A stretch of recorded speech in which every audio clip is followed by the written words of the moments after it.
Everyone thought the billionaire's only daughter was dying.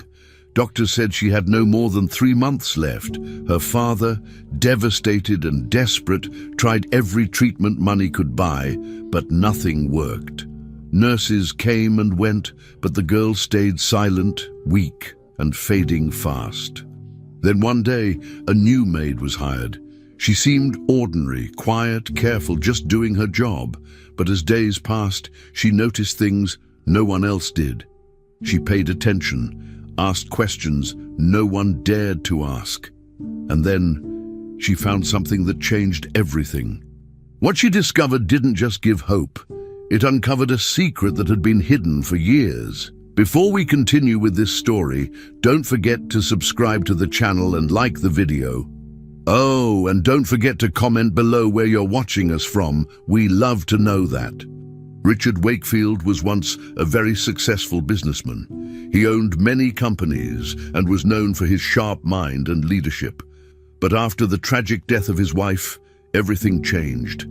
He stopped going to work and moved into a large, quiet mansion far away from the city. The place was modern and full of expensive things, but it felt empty. Richard rarely spoke to anyone. He kept to himself and avoided the outside world. His only focus now was his daughter, Luna. She had been diagnosed with cancer when she was still very young. The treatment was hard on her body. Her hair fell out and she became very weak. Richard stayed by her side every day, taking care of her, trying to make her feel better. But even though he was always there, Luna didn't speak much. She stayed quiet, distant, and often stared at nothing in particular, like she was lost. Richard tried to bring happiness back into Luna's life. He spent a lot of money hiring the best doctors and therapists. He brought in art teachers, music instructors, and even animal therapists to see if any of them could get a reaction from her. He bought her books, toys, and anything she showed even a little interest in. But nothing worked. Luna didn't smile. She didn't play. She didn't talk. Sometimes she would just sit for hours in her room or by the window. Richard felt helpless. He wanted to fix everything like he did in business, but this was different. Luna wasn't just sick. She seemed unreachable. No matter what he did, he couldn't bring back the light in her eyes. The silence between them was heavy. Richard didn't know how to break through it. He missed the little girl who used to laugh and ask questions. Now she was like a shadow of her former self. Every morning, Richard followed a strict routine. He would wake up early, prepare breakfast for Luna, and check her medication. Nurses came in daily to help with her care. But Richard insisted on being part of everything. He watched over her health closely, keeping a notebook of her reactions and progress. The house was always clean, meals were always on time, and every detail was under control.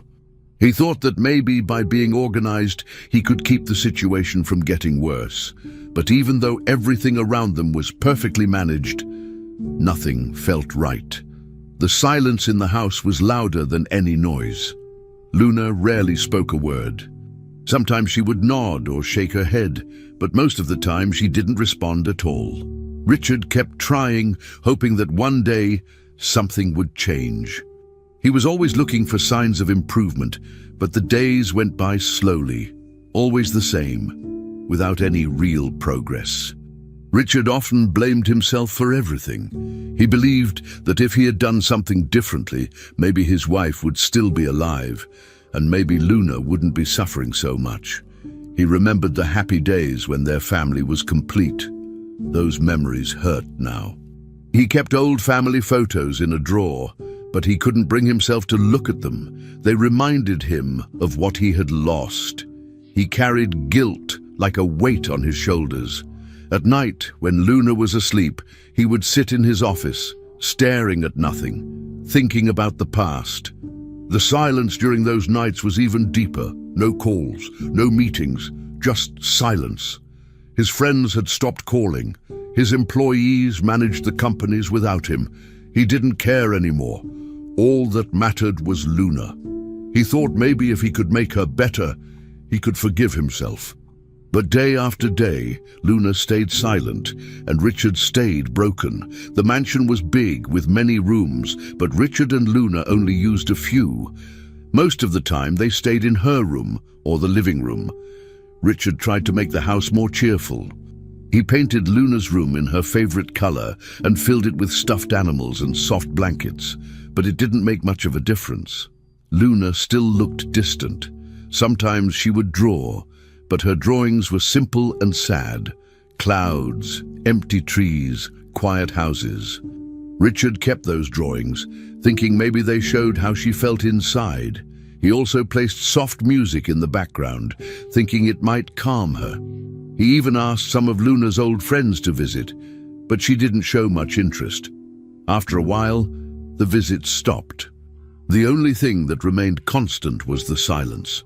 Richard tried to talk to her every day, but she rarely answered. He didn't stop trying, though. He never gave up on her. As time went on, Richard continued his efforts. Every day was a repeat of the last, but he always hoped that something might change. Sometimes Luna would look at him a little longer or hold his hand for a few seconds. Those small moments gave him hope. He clung to them like they meant everything. He didn't expect a miracle.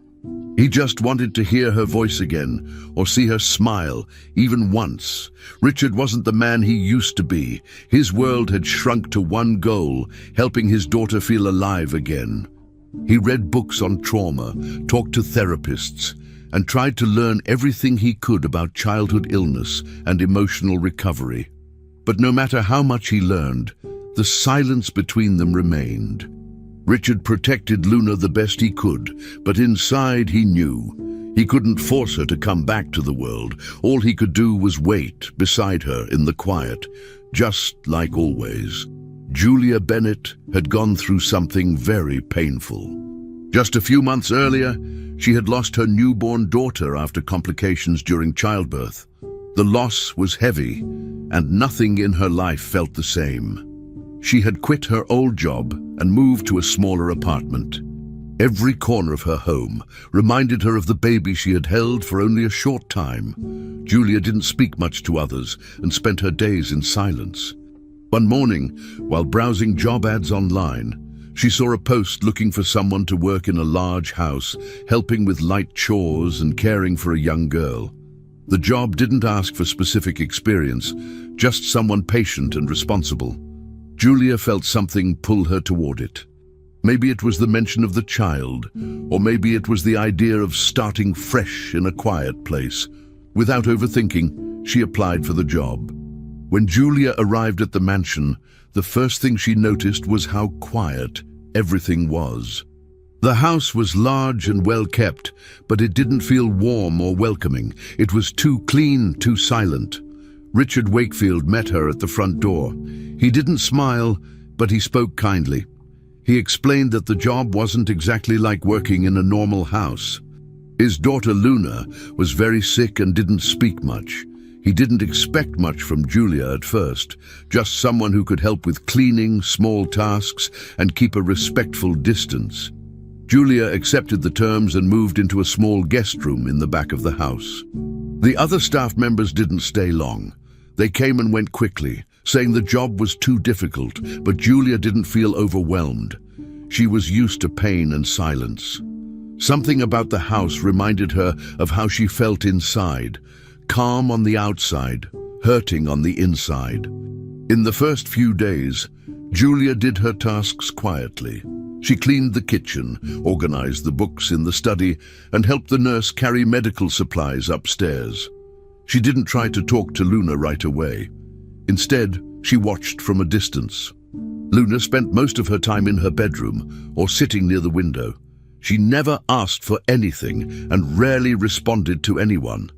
Julia noticed that the girl didn't even look at people when they spoke to her. But what struck Julia the most was not just Luna's illness. It was the way Luna looked completely alone. It wasn't just physical weakness. There was emotional emptiness too. Julia recognized that kind of silence. It was the same kind of emptiness she had felt after losing her own child. She didn't see Luna as just another girl who needed help. She saw someone who had lost something inside, just like she had. Julia began to make small, quiet efforts to connect with Luna. She didn't speak too much. Instead, she tried using actions. She would leave a warm blanket folded neatly at the foot of Luna's bed. She placed fresh flowers on the nightstand, not bright ones, but soft colors, nothing too strong. One afternoon, she brought a small music box and left it nearby. She didn't say anything about it, but she saw Luna turn her head when the music played. It was a small reaction, but it was something. Julia also sat outside Luna's room sometimes, reading quietly. She didn't force anything. She simply wanted to be close without making Luna uncomfortable.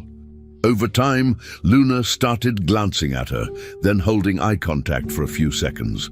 Julia always responded with a soft smile, never pushing too hard. She knew that building trust with someone in pain took time and patience. Richard noticed the difference. At first, he didn't say anything, but he paid attention.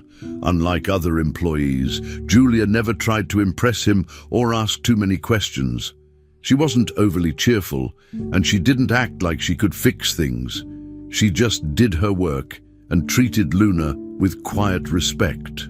Richard felt something shift in the air.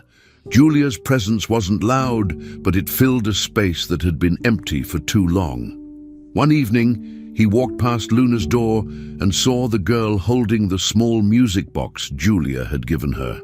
It was the first time in months she had picked something up on her own. That night, Richard called Julia into his office and thanked her, not with big words, just a simple thank you that meant a lot.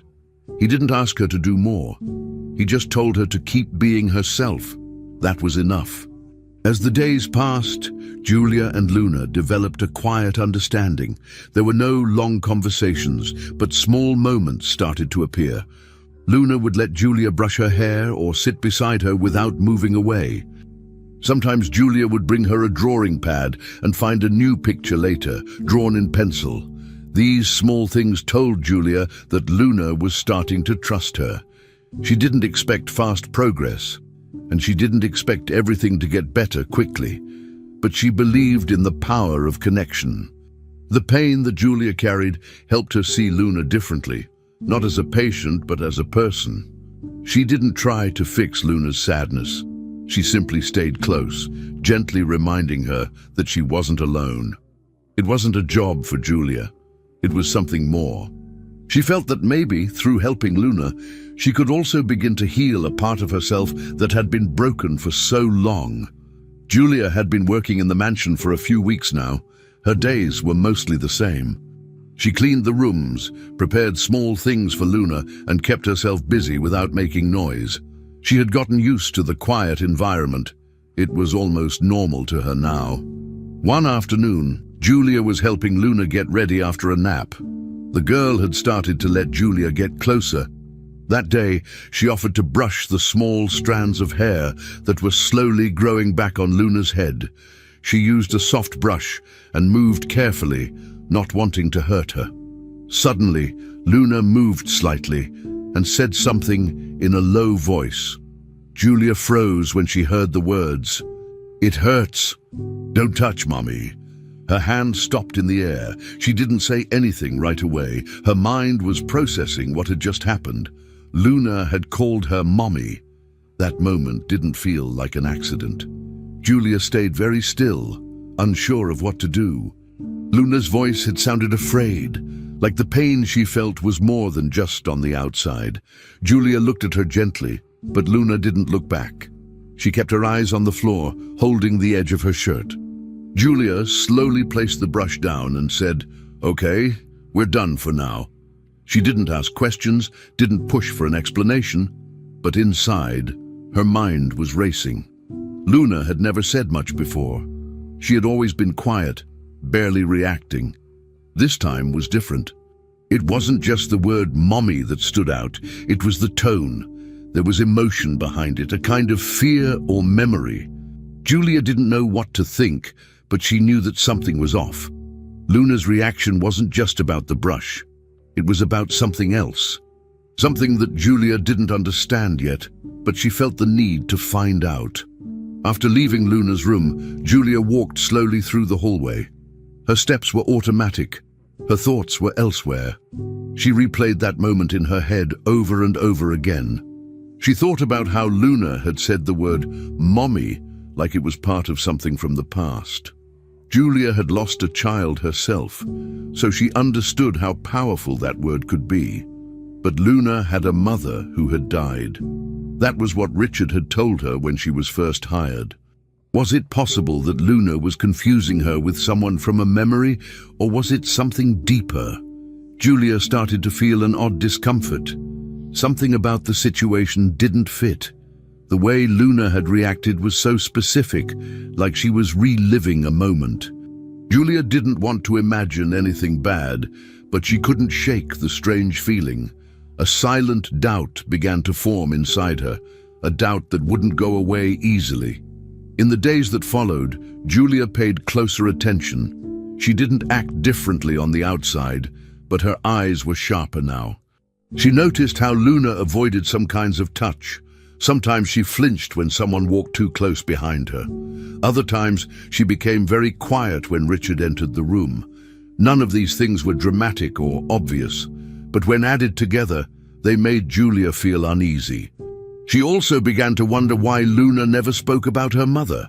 Children often talked about parents who passed away, but Luna said nothing. Julia asked Richard once, in a casual tone, if Luna ever talked about her mother.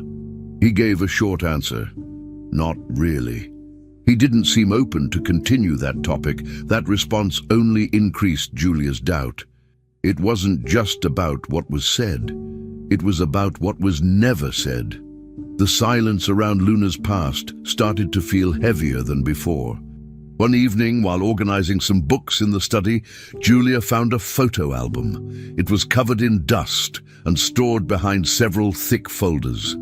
Curious, she opened it. There were pictures of Richard, a woman, and a baby. She guessed the woman must have been Richard's wife. They looked like a happy family in those old pictures. But there were only a few photos, and after the third page, the rest of the album was blank. Julia felt like something had been taken out.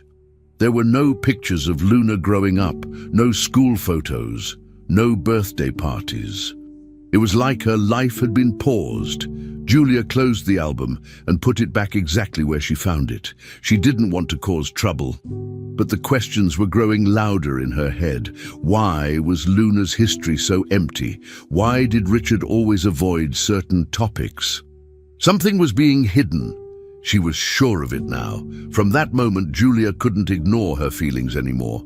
She started looking for little clues, not because she wanted to invade anyone's privacy, but because she felt a responsibility. She had come to that house only to work, but now she cared about Luna deeply. That one word, "mommy," had changed everything. It had opened a door inside Julia's heart and mind. She knew what it meant to lose a child, to miss someone who would never return. But Luna's pain seemed different. It wasn't just loss, it was confusion, fear, and maybe even something darker. Julia didn't want to jump to conclusions. She didn't think badly of Richard, but she needed to understand the truth. Something inside her was pushing her to uncover what really happened in that house. She didn't have a clear plan. All she had was that single moment, that single word from Luna that had planted a silent, growing doubt. Julia had started to explore more areas of the mansion during her free time. She didn't do it out of curiosity alone. It was a quiet search for understanding. The house had many storage rooms and locked cabinets. One afternoon, while cleaning a room near the basement stairs, she opened an old closet. Inside were several cardboard boxes with labels. Most of the writing was faded, but some still had names of medications on them. She pulled one box down and opened it. Inside, there were pill bottles, injection kits, and some vials with medical labels she had never seen before. The dates were from years ago, and the labels mentioned Luna's name. As Julia looked through the contents, she noticed something strange. Many of the drugs were not common. Some had warnings in red letters. Others had strange names that didn't seem familiar. Julia decided to take a few photos with her phone to look up later. That night, after Luna was asleep and the house was quiet, Julia sat on her bed and started researching the names of the medications. Some results came up right away. A few were regular drugs used in cancer treatments, but others were harder to find. She finally found information on a few that were listed as experimental use only, especially in children. The side effects were serious: organ damage, hormonal disruption, and psychological effects. One drug had even been suspended in some countries due to safety concerns. Julia's heart beat faster. She now understood why Luna's body was so weak and why she reacted with such sensitivity. These were not normal treatments. Why were these used on her? Who approved this? Julia couldn't shake the idea that something had gone wrong. Maybe Luna had been given these without proper medical oversight. She felt sick at the thought. This wasn't just about sickness anymore. This was about possible harm.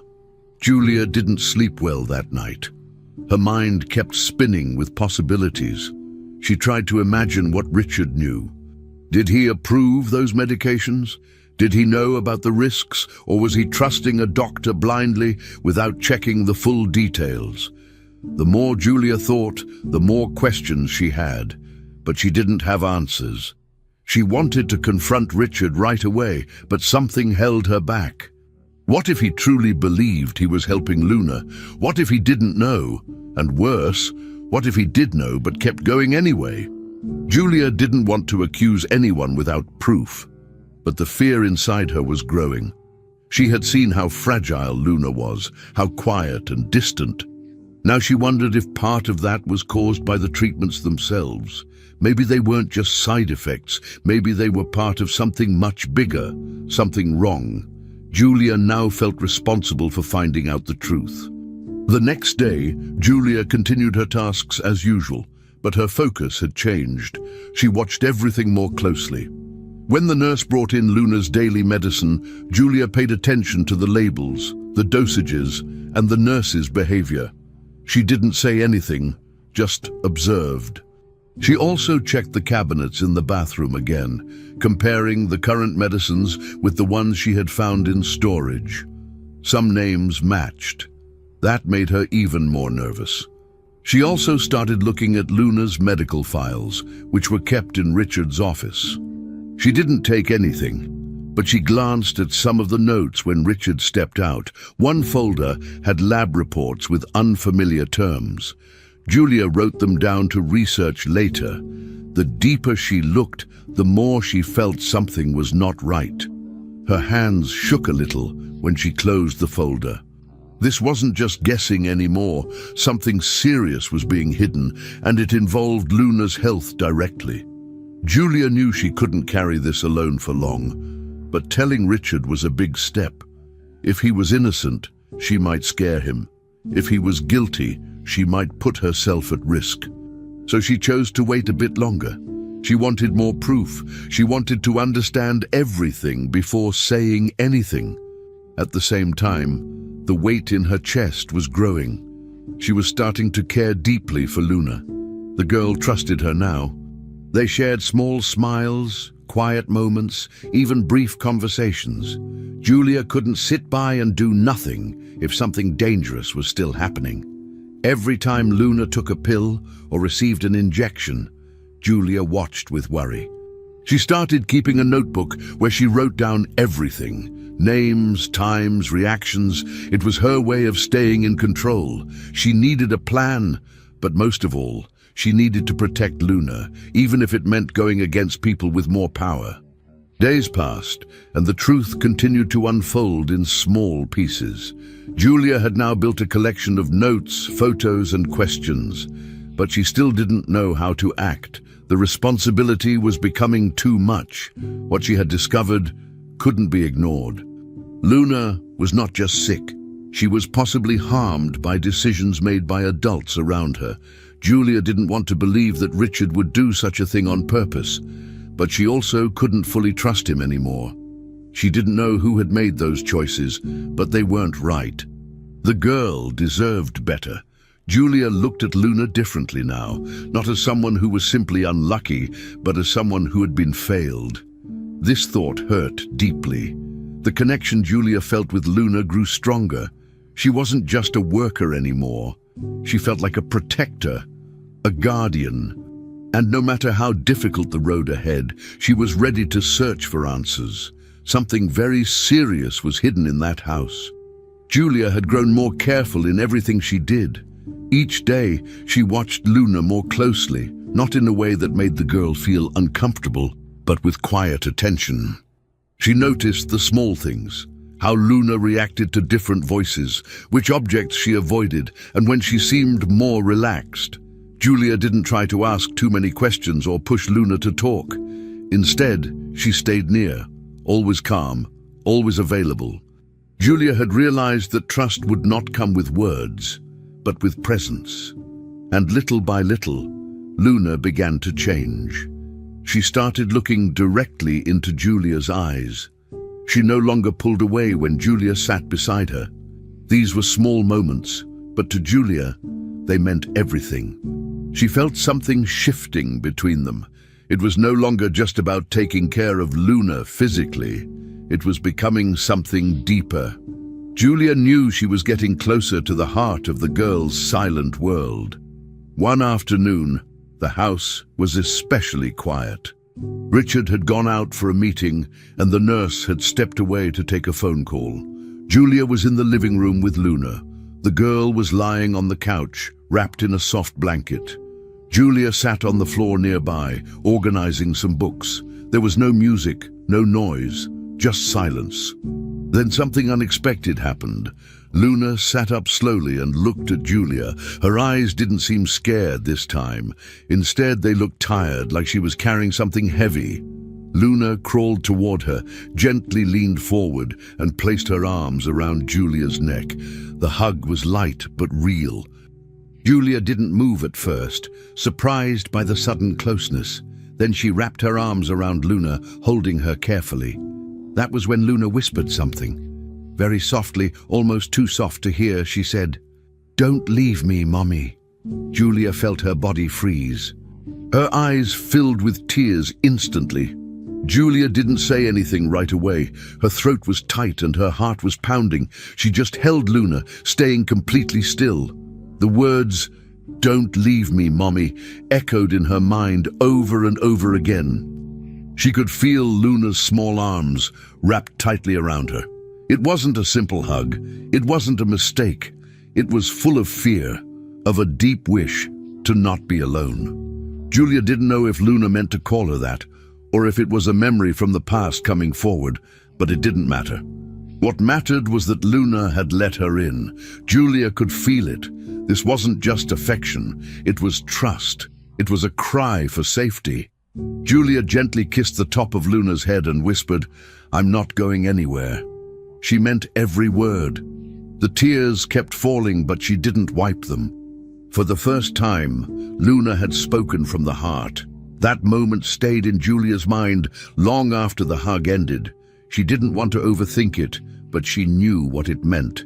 It was a sign that Luna saw her as someone safe.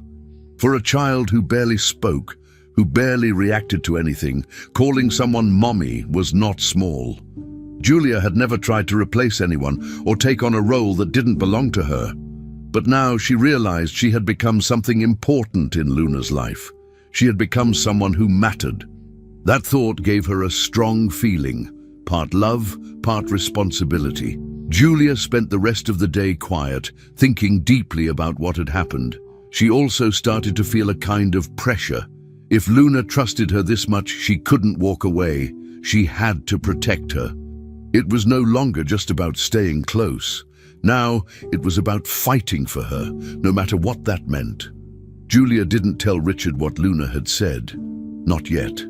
She didn't know how he would react, and she wasn't sure it was the right time. This moment felt like something sacred, something that belonged only to her and Luna. From that day forward, Julia stayed even closer. She adjusted her schedule to be near Luna more often. They read books together, played simple games, and shared quiet meals. Luna didn't speak again right away, but she started touching Julia's hand or leaning her head against her shoulder. These actions were louder than words. Julia understood that a wall had started to fall. She also understood that her job in the house was no longer just a job. She was there for a reason. She had been placed there not by chance, but by something greater. Maybe not fate, but something real. Julia didn't plan to leave. She was ready to be whatever Luna needed. The more time passed, the more Julia felt certain. She had been chosen, not by Richard. Not by some hiring process, but by Luna. In her own quiet, innocent way, the girl had picked Julia to be her safe person, and that meant everything. The moment Luna had said those words, "Don't leave me, Mommy," it was more than just a mistake or a memory. It was a true request, a call for love, for protection, for someone to stay. Julia knew now that she couldn't walk away. She couldn't let fear or doubt stop her. Luna needed someone to fight for her, to listen, to believe, and Julia was ready to be that person. Not because she had to, but because she wanted to. Because love, even unspoken, had formed between them. In that quiet room during that short hug, something powerful was born. Julia had become more than a caretaker. She had become a guardian. Richard had returned early from a meeting, earlier than usual. He didn't tell anyone. He entered the house through the back door and walked toward Luna's room, where he heard soft voices. The door was slightly open. As he got closer, he saw Julia sitting beside Luna on the floor, gently holding her as the girl leaned her head on her chest. Julia was speaking softly, calming her. It was a quiet moment, full of care. Richard stopped at the door, watching. After a few seconds, he stepped inside without warning. His voice was cold. "What are you doing?" Julia stood up quickly, confused by his tone. Richard looked angry. "Are you trying to take advantage of her? She's fragile. She doesn't think clearly." Julia was shocked. She tried to explain, but Richard didn't listen. He thought Julia was crossing a line. His voice grew louder. But then, something happened that neither of them expected. Luna looked up, clearly nervous, and suddenly ran toward Julia. She wrapped her arms tightly around her waist. "Mommy, don't let him yell," she said, loud enough for Richard to hear. The room went completely quiet. Richard's face changed instantly. He looked at Luna, then at Julia. His hands dropped to his sides. He didn't say a word for a few seconds. Luna was holding on to Julia like she was afraid. Julia gently rested her hand on Luna's back and didn't say anything. She let the moment speak for itself. Richard's expression shifted from anger to confusion, then to something heavier, realization. He didn't know what to do with what he just saw. He had never seen Luna react that way before. She had always been quiet, disconnected, passive, but now she had spoken. She had reached out, and not to him, but to Julia. That single moment hit Richard harder than any argument could have. Richard sat down on the edge of the bed, suddenly looking older. His voice was quiet now. "She called you, Mommy?" Julia nodded slowly. She wasn't proud or smug. She looked just as overwhelmed. "It just happened," she said. "She needed someone, and I was there." Richard didn't respond right away. He looked at his daughter. For the first time in years, he really looked, not just at her physical condition, but at her behavior, her emotions. He saw her fear, her sadness, her need for protection. And he realized something. Maybe her weakness wasn't only from the cancer. Maybe something else had been harming her. Maybe it was the years of strong treatments, isolation, silence. He stood up and walked out of the room, not saying another word. Julia stayed with Luna, holding her hand. They both stayed quiet. That moment had changed everything. Something had broken open in Richard, and it couldn't be ignored anymore. Later that night, Richard went into his office and sat at his desk for a long time. He didn't turn on his computer. He didn't make any calls. Instead, he opened Luna's medical file and started reading everything again. He looked at the medication list, at the dosages, at the doctor's recommendations. Some of the drugs now seemed wrong, too strong. He noticed that some were experimental, and he remembered what Julia had told him weeks ago, things he hadn't taken seriously at the time. Without calling anyone, he made a quiet decision. The next morning, he told the nurse to stop using several of the medications. He didn't give a reason. He just said they were no longer needed. The nurse looked confused, but followed the instruction. Richard didn't explain himself to Julia either. He wasn't ready, but inside, something was changing. He no longer believed the same story he had believed for years. Over the next few days, Julia noticed small differences in Luna. They weren't huge changes, but they were clear. Luna seemed more awake. She ate a little more, showed interest in a coloring book, and even asked Julia to read a story twice. These were things she had never done before. Julia didn't know what had changed, but she kept track. She paid attention to Luna's sleep, her mood, her energy. It was like the girl was slowly coming back to life. Richard observed from a distance. He didn't interfere, but he watched everything. He saw Luna smile once, something he hadn't seen in months. That single smile hit him harder than any medical report. He started to wonder if stopping the medications had helped. If maybe, after all this time, the treatment wasn't the cure. It had been part of the problem. That thought scared him, but also gave him something new: hope. Richard didn't talk much about what happened that day, but the scene stayed in his mind. The way Luna had clung to Julia, the way she had called her mommy, and the way she had finally shown emotion. He knew now that something had to change. He couldn't rely only on doctors or routines. He had to listen. Not just with his ears, but with his eyes, with his heart. For the first time in years, he saw that his daughter was still there, behind all the silence and sickness. She had just needed the right person to help her speak.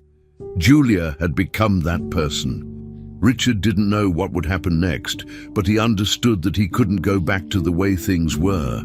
He had seen the truth, and with that truth, something inside him opened up again. After years of numbness, he felt something real, a small but powerful hope. Julia had been carrying a heavy suspicion for days. She couldn't stop thinking about the medications Luna had taken and the small improvements she showed after some of them were removed.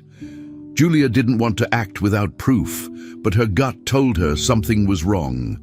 One afternoon, when the house was quiet, she went into the storage cabinet in the hallway. She carefully took one of the medicine vials and wrapped it in a cloth. She placed it in her purse and waited until her day off. Julia didn't want to make any mistakes, so she went straight to someone she trusted, her old friend Carla, a doctor who worked at a small private clinic.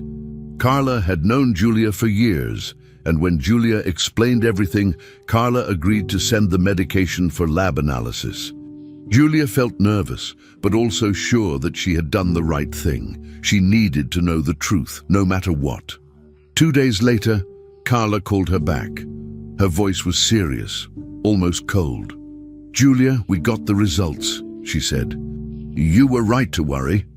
Carla explained that the vial contained a powerful drug used in rare adult treatments, not something recommended for children, especially not in the dose found inside. It was 3 times the amount considered safe, even in emergency situations. The substance could cause extreme fatigue, damage to internal organs, and suppress normal brain function in a child.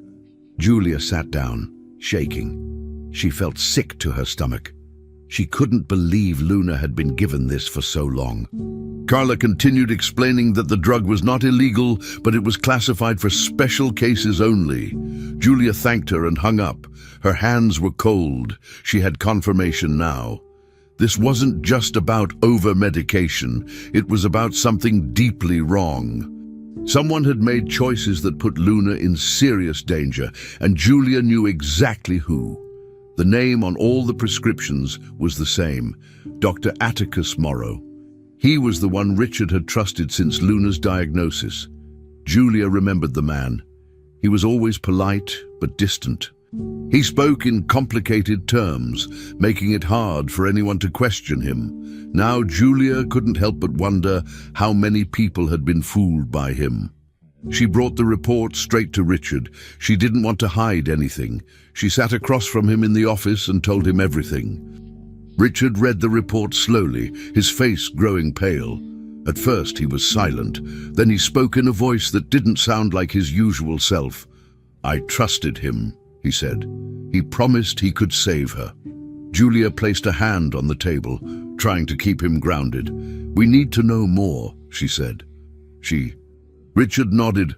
For the first time, he didn't look like a businessman. He looked like a father who had been tricked.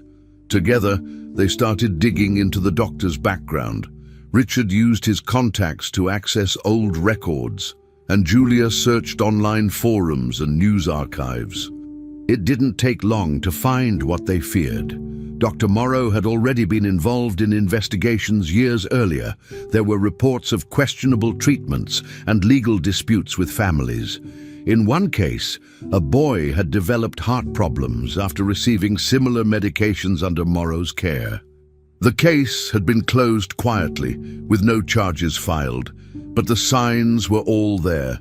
Julia felt her anger grow. How could someone like this still be practicing? Richard found more files, more stories, more families who had suffered. Some had tried to sue, but many had given up after long court battles. Reading their stories was painful. Luna wasn't the only one.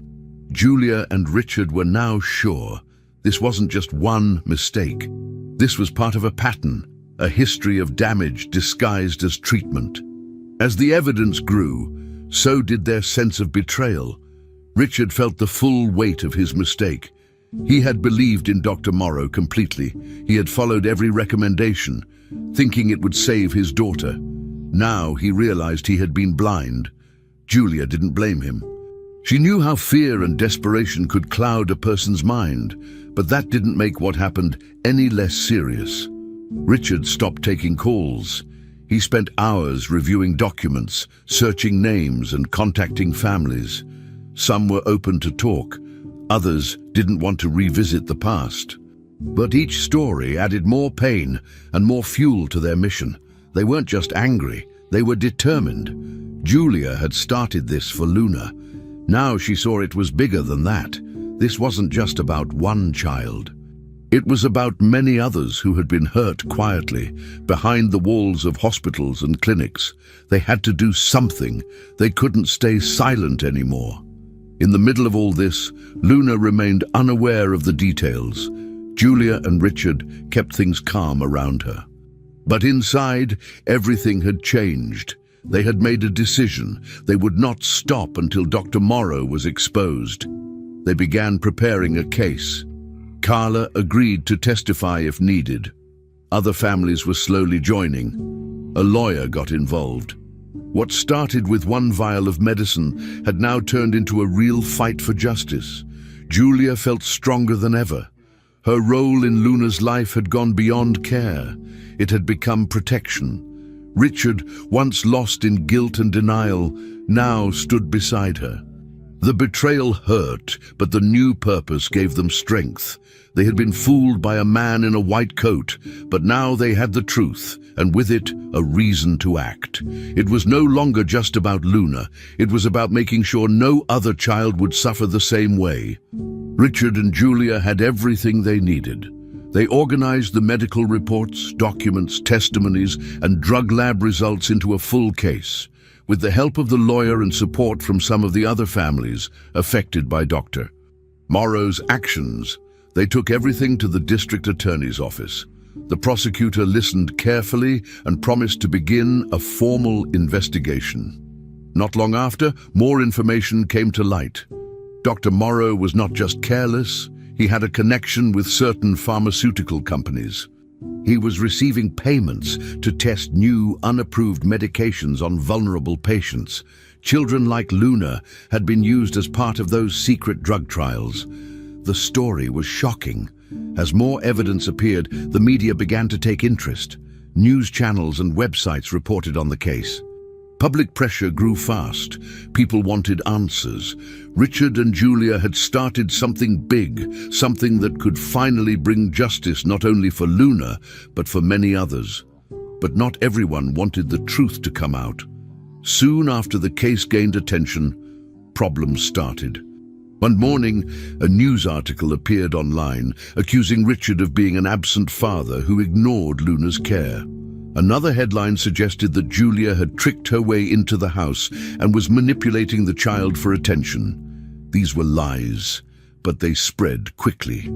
People online shared the stories without checking facts. Richard received strange emails saying he was a terrible parent. Julia found printed notes under her car's windshield telling her to stay quiet. Anonymous text messages told them to stop the case or face consequences. The lawyer warned them that these types of attacks were common in big lawsuits, especially when large companies were involved. Richard was furious, but Julia stayed calm. "We expected this," she said. "If they're scared, it means we're doing something right." Neither of them thought about giving up. They had come too far already. As the court case moved forward, more people came forward with stories of mistreatment. Some had been afraid to speak before, but now they saw that Richard and Julia were not backing down. One mother shared how her son had seizures after a treatment given by Morrow. Another father said his daughter developed liver problems from similar medications. All these voices helped make the case stronger. Behind the scenes, lawyers built timelines, cross-checked prescription logs, and uncovered secret financial records. The companies involved denied everything at first, but the evidence was too strong. Even the media that had spread lies began to change their tone. Some reporters apologized, others started showing the truth. Richard and Julia stayed focused. They didn't let the noise distract them. Every day, they checked in on Luna, made sure she was comfortable, and kept pushing the case forward. They were tired, but more determined than ever to finish what they had started. While all of this was happening, something beautiful began to take place inside the mansion. Luna, who had once been weak, silent, and always tired, started to change. She was still fragile, but her energy was better. She started drawing again, often asking Julia to sit beside her while she colored. She laughed sometimes, not loudly, but real. She smiled when Richard brought her favorite snacks. Her eyes looked brighter, more awake. She even asked to go outside into the garden. These moments gave Richard and Julia strength. They still had a long legal road ahead, but inside the house, there was hope. The walls that had once held silence now echoed with soft voices, with footsteps, with music in the background. Life was returning to a place that had once felt frozen. The darkness that had surrounded them was lifting, little by little. And it all began with Luna's quiet recovery and growing trust. There were still hard days. Court meetings were long. Some people still believed the lies. Richard struggled with guilt. He kept saying, "I should have seen it sooner." Julia reminded him that what mattered was what they were doing now. They were no longer powerless. They were acting, speaking up, changing something. Even Luna noticed the difference. One night, as Julia tucked her in, Luna said, "You and Daddy are brave." Julia smiled and held her hand. It was the kind of sentence that stayed with her. Richard and Julia had both changed. They were no longer just individuals trying to survive grief or guilt. They had become a team, stronger together than alone. The fight was not just legal, it was emotional, personal, and deep. They were facing powerful people, but they had something more powerful pushing them forward. The love for a child who had once been forgotten and now had a voice through them. By the time the case reached national television, Richard and Julia had already accepted that their lives would never be the same. But they didn't mind. They weren't seeking fame or attention. Their goal was justice. They wanted answers, responsibility, and above all, change. Every time they walked into a courtroom or gave another statement, they carried Luna in their hearts. The girl who used to whisper and hide now smiled in the hallway and showed her drawings proudly. The mansion that once felt empty now had warmth and movement. They were living between two worlds, one of legal battles and another of small daily victories. But they found strength in both. They had discovered that no threat, no lie, no headline could stop them. What they were fighting for was too important. It wasn't just about Luna anymore. It was about many other children, past and future. They would not stop. Justice had become their mission. After months of investigation, the case against Dr. Atticus Morrow finally reached the courtroom. The prosecutor had gathered enough evidence to arrest him, and he was taken into custody while the trial was being prepared. As the trial began, news of the case continued to spread. More families started to come forward. One by one, parents stepped into the courtroom, telling their own painful stories. Many had children who suffered unusual side effects. Others had lost loved ones. The pattern was clear. Dr. Morrow had been using experimental drugs on children without their full knowledge or consent. Some families cried while giving their testimony. Others were angry and firm. The courtroom was full every day. Reporters sat in the back, taking notes. Outside, people held signs demanding justice. Julia and Richard sat together in the front row, prepared to share everything they had learned. They were no longer alone. This had become much bigger than their story. Julia was one of the first witnesses to testify. She walked to the stand calmly, holding a small folder with notes, but she didn't need to read them. Her voice was steady as she told the court how she found the medicine, how she contacted her doctor friend, and how the tests revealed dangerous substances. She explained Luna's condition, her slow recovery after the medications were stopped, and how she discovered Dr. Morrow's past. Julia didn't raise her voice or get emotional. She simply told the truth in clear and simple words. The judge and jury listened closely. Her testimony was detailed, logical, and strong. After her statement, she returned to her seat and quietly held Richard's hand. Richard followed not long after. When it was his turn, he stood in front of the courtroom and admitted he had made a terrible mistake. He said he had trusted too much and questioned too little. His honesty earned respect from everyone watching. Richard's statement wasn't full of excuses. He didn't try to hide behind grief or confusion. He admitted his failure to protect his daughter sooner and shared how guilt had consumed him for years. He said that if not for Julia, he might have never seen the truth. He told the court how he used to believe that doing everything a doctor said was the safest path, but now he understood that blind trust could be dangerous. People in the courtroom nodded as he spoke. He didn't cry, but it was clear that he was deeply affected. The lawyer for the prosecution later said that Richard's words helped the case more than expected.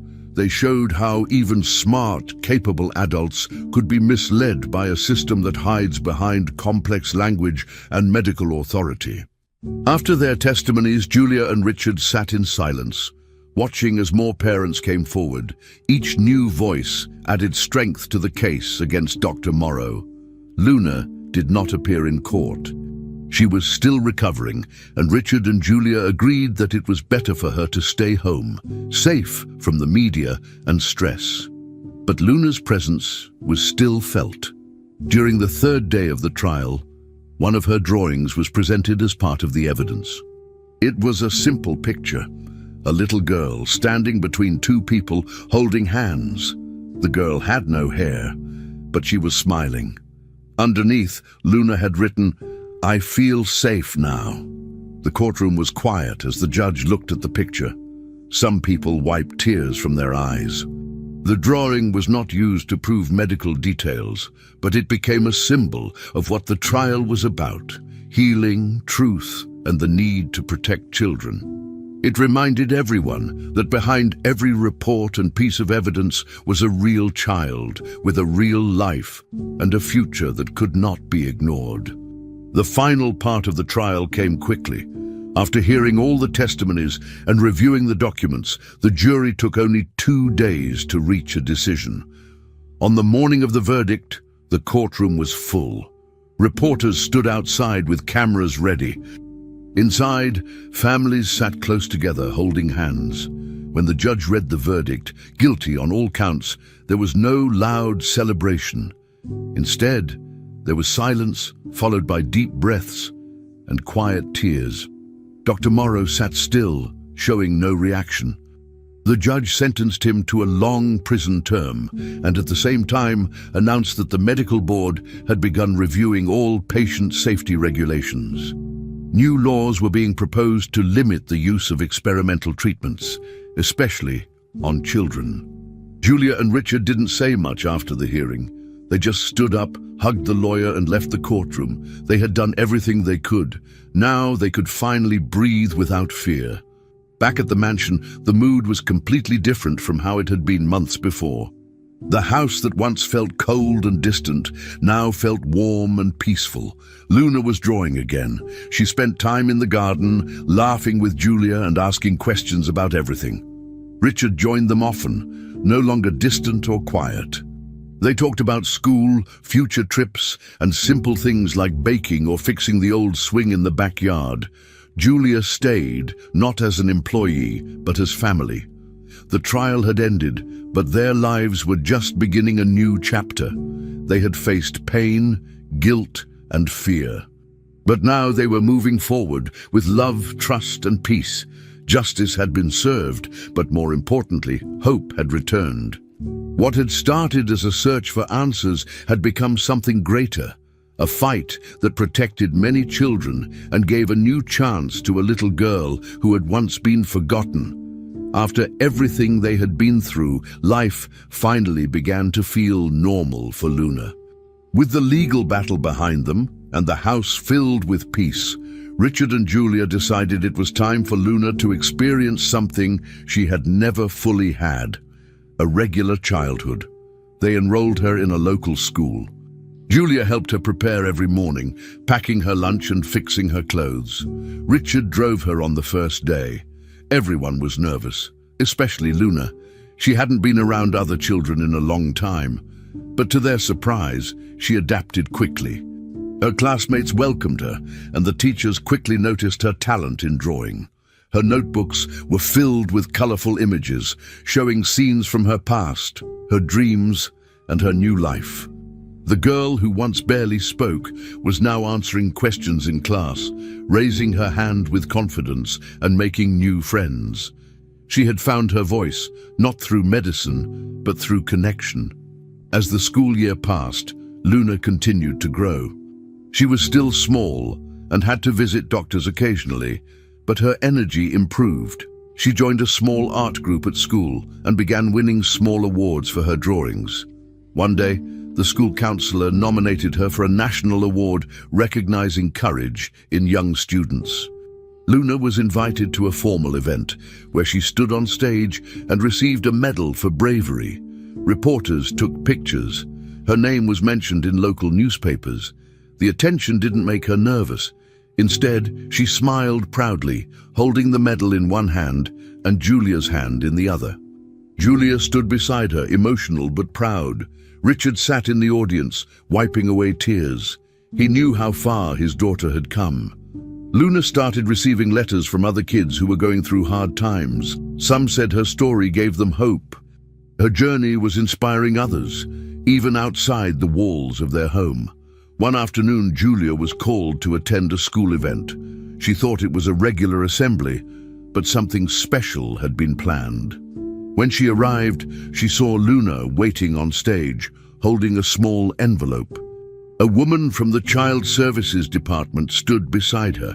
As the audience grew quiet, Luna stepped forward and read a small card aloud. "Today, I want to share something important. Julia has always been more than someone who cared for me. She's my mother in every way that matters."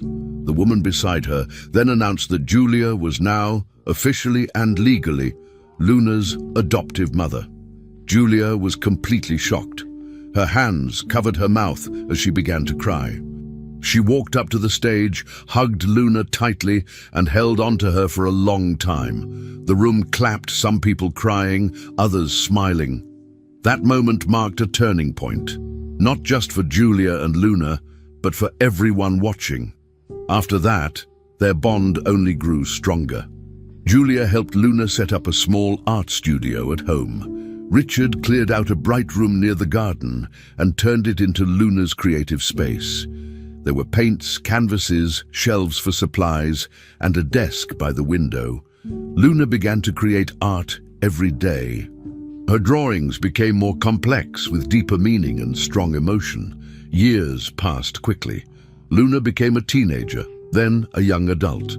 Her passion for art remained, and she decided to study it seriously. She applied to an art school and was accepted with a scholarship. Julia helped pack her bags, and Richard drove her to campus. Although it was hard to say goodbye, they both knew Luna was ready. Her strength had come from surviving something most kids never face. But even more than that, from the love and safety she found at home. Now she was ready to share her story through art. Several years later, Luna sent invitations to everyone she loved. She was holding her first professional art exhibition. It would feature pieces that showed her personal journey through sickness, fear, recovery, and love. The event was held in a quiet gallery downtown. People walked in and saw her drawings hung on clean white walls. One showed a small girl curled up in a hospital bed. Another showed a woman sitting beside her, holding her hand. Others were more colorful, full of life and movement. Each piece told part of her story. At the opening night, Luna stood at the front of the room and gave a speech. Her voice was clear, her words thoughtful. "People think my strength came from medicine," she said. "But the truth is, my first strength came from Julia's heart. She loved me when I was hard to love. She stayed when I didn't ask. She became the light I followed." The room fell silent. As Luna finished her speech, the audience stood up and clapped. Julia wiped her eyes, and Richard smiled with pride. Other guests cried quietly, touched by her honesty. It wasn't just an art show. It was a celebration of life, healing, and love. People walked around the gallery, looking at each piece with new understanding. Luna walked beside Julia, holding her hand like she used to. But this time, she wasn't the fragile girl needing protection. She was the artist, the survivor, and the voice for others who had once been silent. That night, they all went home knowing something had changed. Luna's past would always be part of her, but it no longer controlled her. She had taken it, shaped it, and turned it into something beautiful. It was no longer just a memory of pain. It was a message of hope. The little girl who once lived in silence had become a woman who knew how to live. Finally, we've reached the end of this story. I'm extremely happy that you've made it this far. Thank you very much for watching. Comment below what you thought and what was the best or worst part. Don't forget to subscribe. Until next time.